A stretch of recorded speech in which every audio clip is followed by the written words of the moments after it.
Well, good morning, everybody. People are getting online for our virtual town hall with Congressman Glenn Grothman. Glenn, I know you were rushing to get back to this. You had a committee meeting that you were attending to, and we appreciate you hustling back to join us this morning. Just to remind everybody, we're recording this session. It'll be on our website probably at some point here. And if anybody has questions, please use the Q&A icon on the bottom of your screen to ask those questions, and we will go through those after the Congressman makes his comments.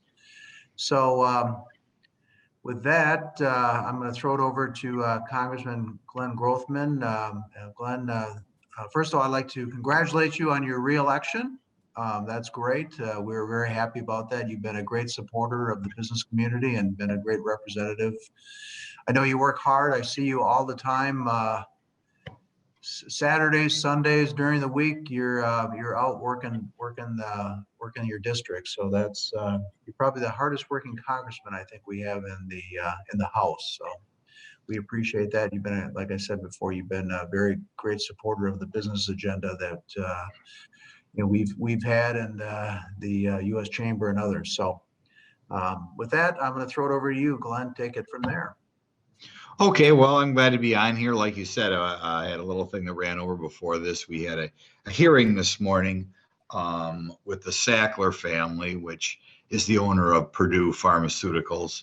And at their peak, 90% of their product was OxyContin. And of course, OxyContin has rightfully gotten a black eye because of all the people who wound up addicted to opiates and dying.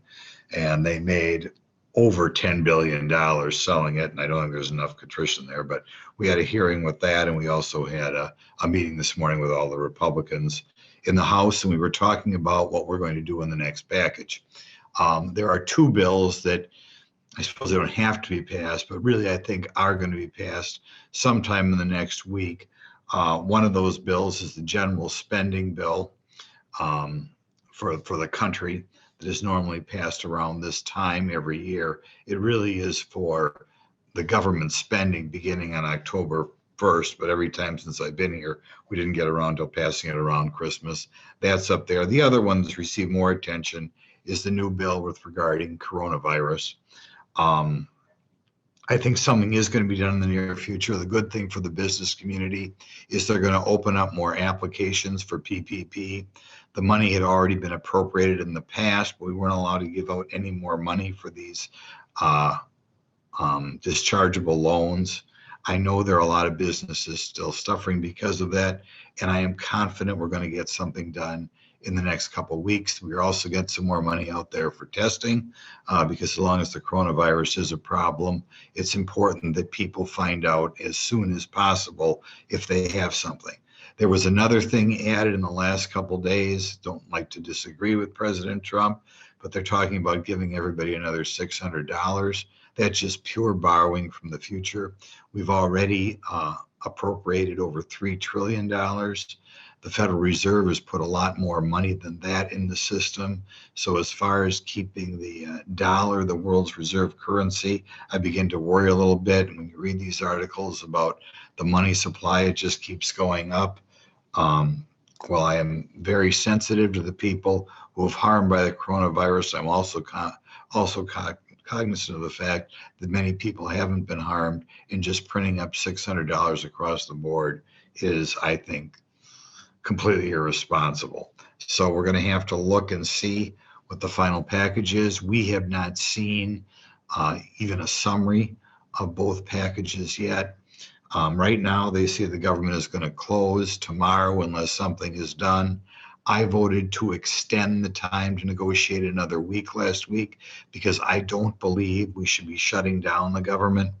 I know, we always get about 50 or 60 Republicans who want to shut it down. And I think if we just keep spending at the same rate as last year, that would be good if we went a whole year without increasing spending altogether. But in any event, I anticipate voting to keep the government open for another 4 or 5 days or weeks sometime, either later today or tomorrow. Otherwise, I think the thing that dominates discussion up here is the coronavirus. The one thing that I'm going to try to get in the package or continue to publicize is the benefits of vitamin D. I am very disappointed in the public health establishment that they have not emphasized that enough. I continue to review studies from Spain, from Ireland, from Harvard, from Northwestern, and from the University of Chicago, all showing the huge benefits. I had an interesting conversation with a doctor from the University of Chicago last week. He's not ready to put everything all his research, not willing to put in print yet, but he feels that if people were taking more vitamin D, we could have decreased the number of fatalities by 50%. And from what I can see in the other studies, I think that easily could be right. About half of Americans have a vitamin D shortage. I think the amount of vitamin D you should take is about 5 times the recommended daily dose. Take about 5,000 units. That seems to have a major impact, not only on the people who get it severely, but also people who pass away. So I would like to try to get something in there on that. The other thing I would like to get on the package is have people tested for vitamin D shortage more. I think if you find out you have a vitamin D shortage, it's going to be making you more likely to take it and wind up saving a lot of medical costs on the other end. The other thing I'm working on and have been for a while, we're making progress, is there a drug the Israelis came up with or are looking at called fenofibrate, which is actually a drug that has been used for high cholesterol for quite a while. It would be good if the United States would push that. I've talked to the doctors in Israel, and they feel it would result in about a 50% reduction in fatalities as well. Some people would say that it's not being pushed as much as it should because it's already available in generic form, and the pharmaceutical companies are not going to make money on it like they would on some other treatments. But those are two things that I'm working on. I will also emphasize a couple other things that I don't think the public health establishment has talked about enough. But I talked to a lot of hospital administrators. I talked to medical professionals in the hospitals.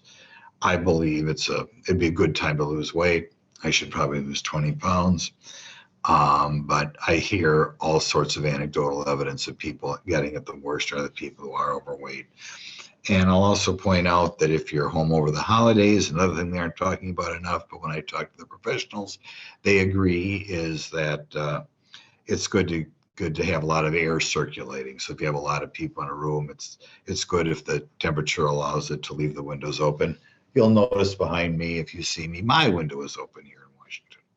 So as far as other things we're working on here, I am trying to re-emphasize to people the importance of families.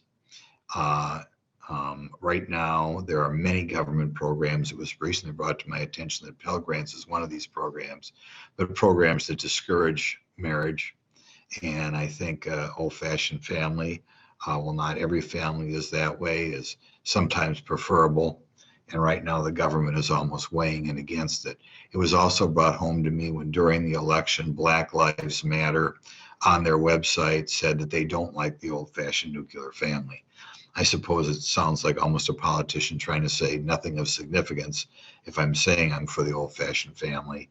But now that we have a powerful group in American society, Black Lives Matter, which weighed in and had a big influence on this election, outright saying they're against the family, I think it's important to publicize that and to try to get some of the committee chairmen to hold hearings on the degree to which current programs discourage forming of the family and seem to penalize people who both work and get married. Again, I'll mention Pell Grants, which is the program helping poor people get through college. A constituent pointed out to me, and I've heard this before, that both of her children have $30,000 or $40,000 in debt. Her and her husband, middle-class families, both working hard, so that her kids had to take out student loans. If they hadn't been married, if they hadn't been working, the government would have provided them with grants for college. And it seems like there are all sorts of bad incentives in the current program, and that's not the only program that works out that way. I'm also working to help with regard to Air America. There's a local prominent member who used to be active in Air America, and Senator Rubio and I are trying to get benefits for those who flew in Air America, similar to the benefits of other Vietnam veterans. For those of you who don't know, during the Vietnam War, the United States both dropped supplies in Laos and tried to help out our allies in Laos. And by doing it, they flew airlines in which the American Air Force insignia was erased off, and they flew without any insignia at all. A lot of people participated in this very dangerous activity. A lot of people died. They're still around, and I think they ought to be appropriately recognized. So that's some of the things that we're working on, and I'll open it up for questions. Well, great, Congressman. We did get a question from one of our listeners. It's talking about the runoff election that's going to be taking place in Georgia on the 5th of January. Whether you had any inside projections about what that outcome might be looking like. Well, I've talked to some of the congressmen down in Georgia because they should know something. Obviously, it's so important for the country, and I think it's so important for the business community that we hold on to those seats. The congressmen are optimistic. I think talking to them, oddly, President Trump lost Georgia, and I think the Republican Party down there was apparently a little bit caught by surprise. This congressman felt that they should have done a better job preparing for it, that they were outworked down there, and he assured me it's not going to happen this time. Whether that's right or not, I don't know, but at least that's what I hear from the Georgia congressman.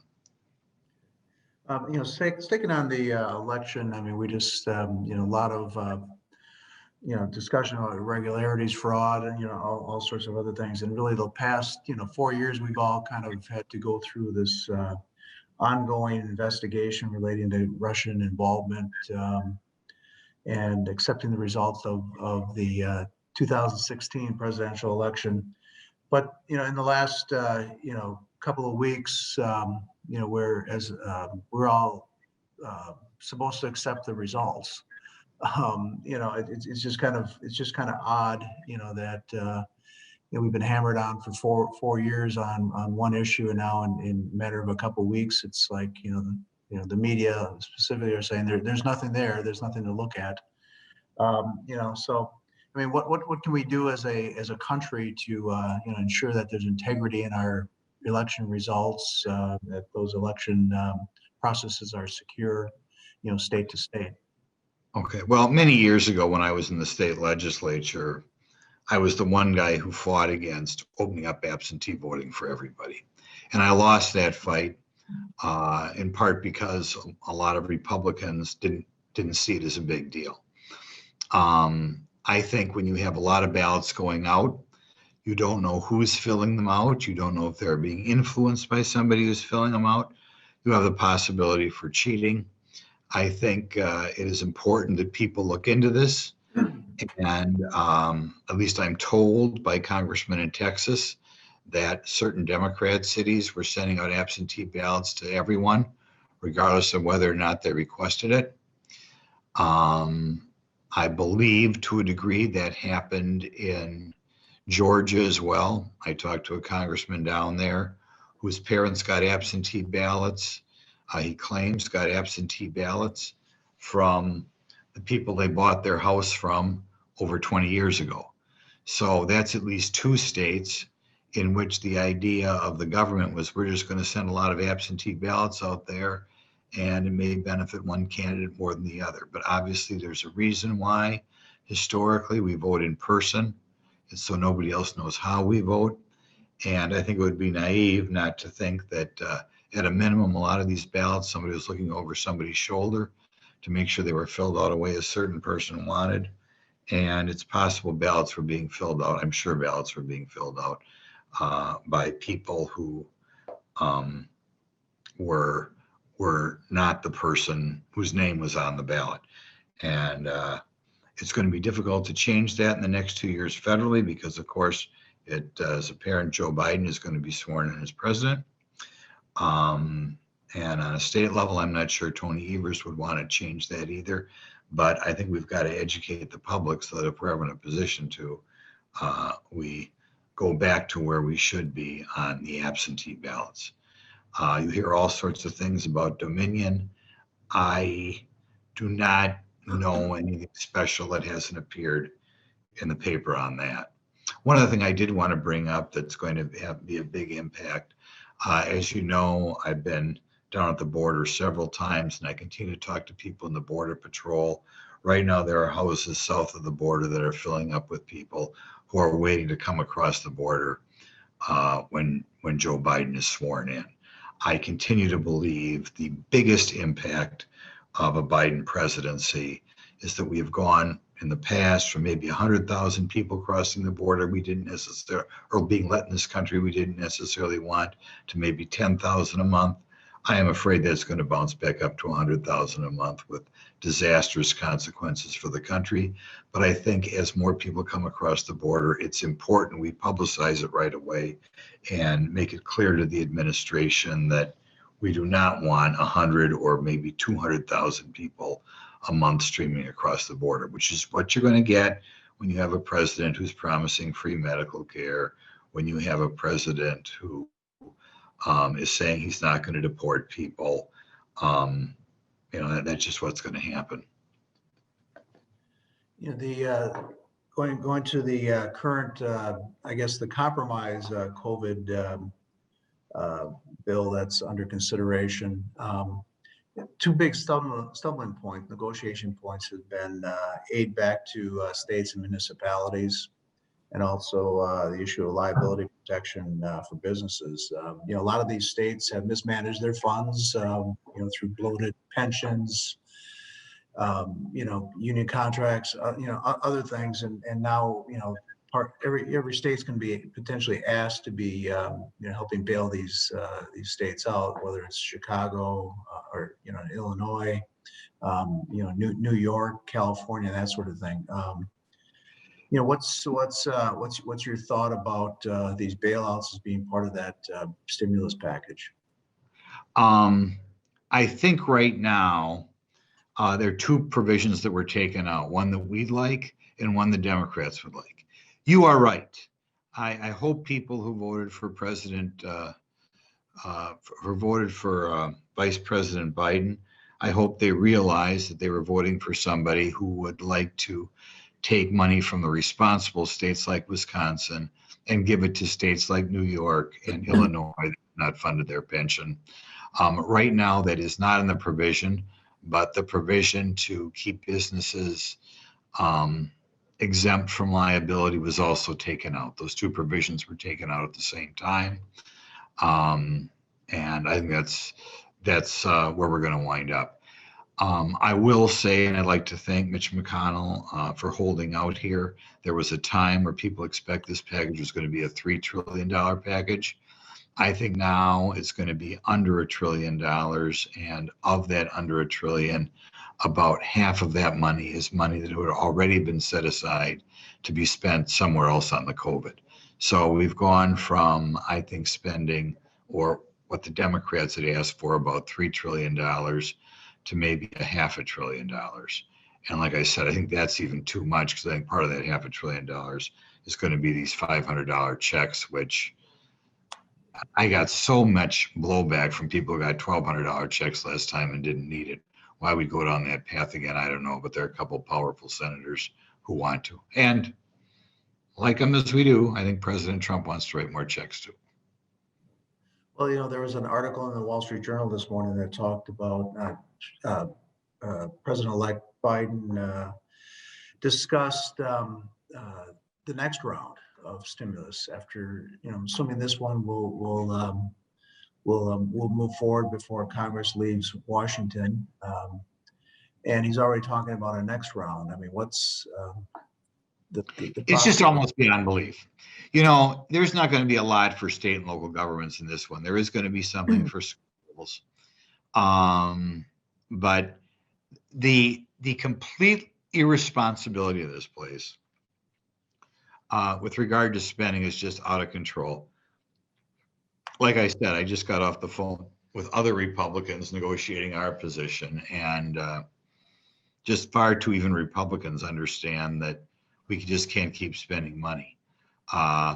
We're already $3 trillion into this thing, which is about $10,000 per person more in debt than everybody is.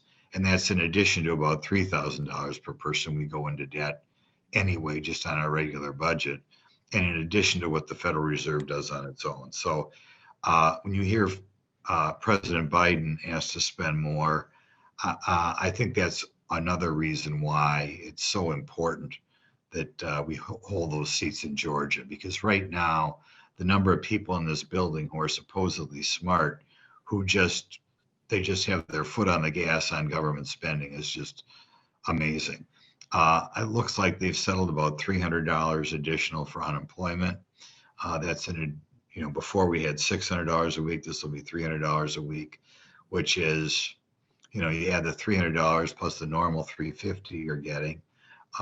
Again, you're at a point of $600, you're over $30,000 a year wages for not working. Well, you think how many people in our society are making 30,000 or less, and if you do work, you normally have commuting expenses or some employment related expenses. So even with this provision in here, you're creating a situation which a lot of people would be better off not working, which is a strange way to try to build yourself out of a mild down tick in the economy. And I know it was a big tick for a lot of people. And that's why I think it was so good we did the PPP in the first place. I think it prevented the economy from going to a deep recession. But some people ought to be, it is scary that after, assuming this thing passes, after we're up around 3.5 trillion, we have a president who feels we didn't do enough. You said $10,000 a person of additional liability. When Maybe at some I'm point you gotta pay that back. Yeah, I guess I'm saying an additional $300 per week for people on unemployment above what the normal unemployment you get, and the other provision is $600 per person just across the board, a check. And so, a lot of spending. And like I said, when I talked to people on that last $1,200 check, there are some people very grateful who needed it, but there are a lot of people out here who said, I don't need it at all. And obviously it's got to be paid back someday. I don't think it's something you do in your personal life. In your personal life, would you spend $1,200? Would you spend even $600 and say, when you go to the electronics store or whatnot, say, here, my children will pay this off in 10 years. I mean, it makes no sense. Nobody would be that mean to their kids, but that's kind of the way Congress is operating right now. Jumping to the vaccine. A lot of people are talking about not just priorities of who's getting that vaccine, but there is an element. There's a portion of the market who they don't want to take the vaccine. Is there going to be a push to force people into taking that vaccine? And what's your thoughts of that? I haven't heard of it yet, and there shouldn't be. I mean, other vaccines aren't required. I don't understand how the Constitution, you could force people to, it should be unconstitutional to force people to put drugs into their body if they don't want to. Like I said, then there's a lot of things that could have been done to hold down this pandemic that weren't done. There are other drugs that could be approved that weren't approved. And they could have done more to deal with prevention. But in any event, you look at the high number of Americans who don't get a flu shot every year, and that kind of tells you where people stand. So as a matter of fact, one thing I'm worried about a little is that what if they require a flu shot to get on an airplane, say, and so many people have to be on airplanes. So I will do all I can to make sure that this is not mandatory. Well, with the past election, the GOP made some gains in the House, and it appears the Nancy Pelosi will be reelected as Speaker. With those gains, how does what's the Well, dynamic to be going on in the House with her leadership? um, I think it's a good thing because some of the crazier things that I think she wanted to get done will not be able to get done. I mean, anytime you have like maybe 6 Democrats get together, they can thwart some of the things she might want to do. So in that regard, that's a good thing. I think one thing that's going to affect me is I think she is afraid to have the Democrats come in. Leadership, I don't care if it's on a state level or a local level, there are always people who disagree with the leader. And one of the goals of the leader is not let those people get together too often and plot what they can do to thwart the leader. I love my job. I'm a little bit disappointed to see, though it might be better for the country. In my first few terms in this job, I was in Washington for 3 weeks and then back 1 week. It looks like now we'll be in 2 weeks and back in Wisconsin 2 weeks. I personally believe that's because she doesn't want too many Democrats plotting against her. But it does mean I'll be in Washington a lot less than I have in the past. And it does create a situation in which I think there'll be a lot more attention paid to the House races 2 years ago than now, because if the Republicans do pick up, there's still one seat out there, 2 seats really that you could argue are undecided. But I think if the Republicans pick up 6 seats next time, they'd be in the majority. So there'll be a lot more focus on every one of the seats around here. You're serving on Government Oversight and Education Committee. Anything you can tell me about what their activities will be looking like? I think I'm glad to be on both committees. I have a good relationship with both committee chairmen. I think Carolyn Maloney on Government Oversight, which really can go wherever she wants to take it, is, I guess I'll call her a common sense Democrat. And I have a very good relationship with her. I'm working with her on a few bills, as a matter of fact. So that's a good thing. That committee can go wherever she wants to take it. Like I said this morning, we were talking about OxyContin on the committee. She has expressed interest in doing more hearings on the coronavirus, which I think we should have. And something else that bugs me that hasn't been publicized, when this coronavirus thing began to become a big deal last March, I was on at least 2 conference calls or Zooms a week getting updated. I don't think I've been on and usually they bring in experts from CDC, experts from NIH, experts from FEMA, and you got to ask all these people questions. We have not done that in at least 2 months. And most months we get no updates at all, which I think is appalling. But in any event, I've asked her to hold a hearing, and I think she will hold a hearing, at least force these people to come forth and face the music and answer some questions as to what they're doing. As far as education and labor, chairman there, Bobby Scott, who I also have a good relationship with, he continues to talk about doing something with higher ed. I continue to believe we have a real mess in higher ed and that we continue to spit out so many people with high student loans. I think it would be a lot better if a lot of these people had what I'm calling a skills-based education and make sure they got a degree in something that leads to a job. We continue to have way too many people out there, $30,000, $40,000 in debt without a job that pays enough to pay off that student loan. And I think Bobby Scott agrees with me in the abstract. Whether he's able to stand up to the university complex, I don't know. Speaking of student loan, I know President-elect Biden has talked about forgiving student loans and that sort of thing, and the fairness of that for folks like myself, for example, who save money to send my kids off to get a 4-year college education. I'm not sure if that's fair. They didn't take out loans, and we planned it that way. So, you know, how, Right. what's the Well, prospect? if they do it, it will just be one more way to encourage irresponsibility, which is what they specialize in Washington, right? Right. I mean, we see again and again and again people not realizing the perverse incentives of rewarding, I guess, of penalizing responsibility. And, we talked earlier during this interview of the idea of paying off Illinois' pension liability because they didn't pre-fund like they should.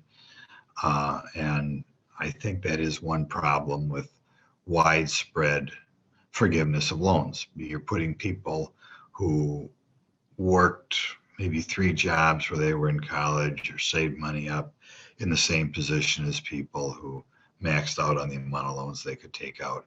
And obviously that's not right. Okay, that looks like we're coming to the conclusion of our segment here today. Anybody has any last questions, bring those forward. Congressman, I don't know if you have any last thoughts or comments for us, things that we should be thinking about, and other things that might be ahead. Nope, give me a call anytime. Make sure you're taking your vitamin D and a little bit of zinc. It could reduce your chances of getting this by 50%. Now's the time to lose a little weight. I mean, I think about it because we did yesterday nationwide, if you can believe the figures, hit the all-time high in deaths attributed to the coronavirus. So, and it's normally something you get more in the winter, I think because people are indoors more. So again, lose weight, keep the windows open, and take lots of vitamin D. And the public health establishment, if they're on the line, should be emphasizing those 3 things much more than they have. I agree. Well, with that, Congressman, thank you very much for joining us. As I mentioned before, this has been recorded. It will be archived on our website. We'll get that out to other people. With that, keep doing the good work that we know you're doing for us, representing us in Washington. And we wish you a Merry Christmas, and we will see you shortly. Thanks for all for joining us. Thank you much.